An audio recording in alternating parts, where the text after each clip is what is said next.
Okay, parallel and perpendicular lines. Parallel lines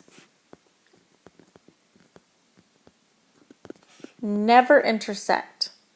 Okay, so basically they don't touch ever,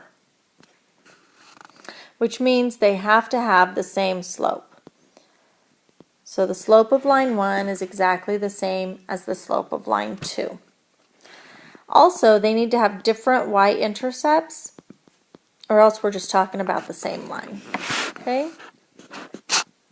So an example might be the equation y equals 2x plus 1. So we have a slope of 2, a y-intercept of 1.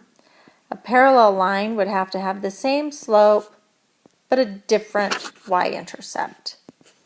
So slope is the same, y-intercept is not. Right? Let's look at perpendicular lines. Perpendicular lines intersect at 90-degree angles. So they make a right angle when they intersect. Okay? Use the slopes in this case are very specific. The slope of line 1 is the negative reciprocal of the slope of line 2.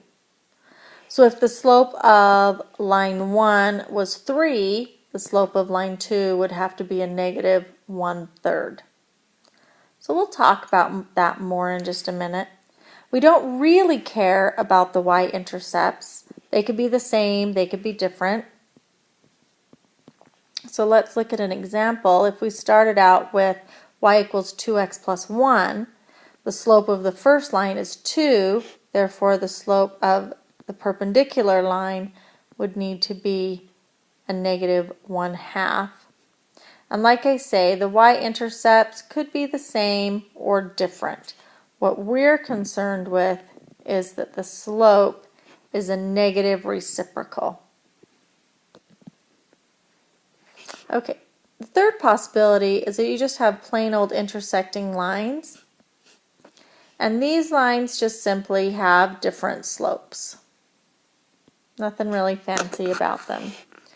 So let's say in this case that we are asked to have a line travel through the point 4, and it needs to be perpendicular to y equals 2/3 x minus 1.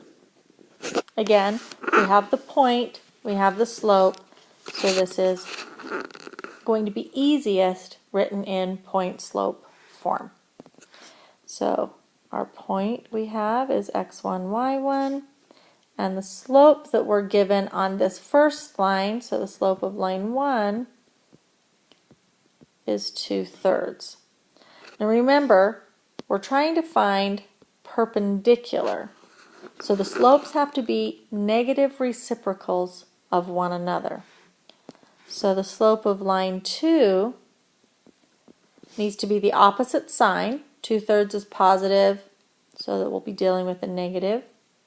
And we need to flip the fraction. So instead of 2/3, we would have 3/2. So this is the slope we're going to be working with right here. Okay. So we have our point slope form, y minus y1 equals m times x minus x1. So we can take our x1 value of 4, our y1 value of 0, and our new slope of negative 3/2. Bring the rest down.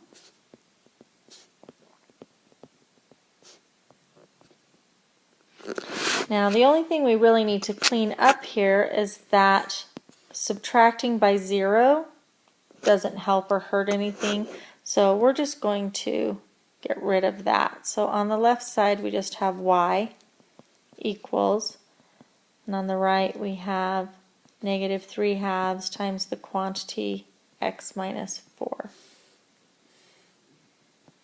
So there is our line perpendicular to the line given that passes through the point 4, 0.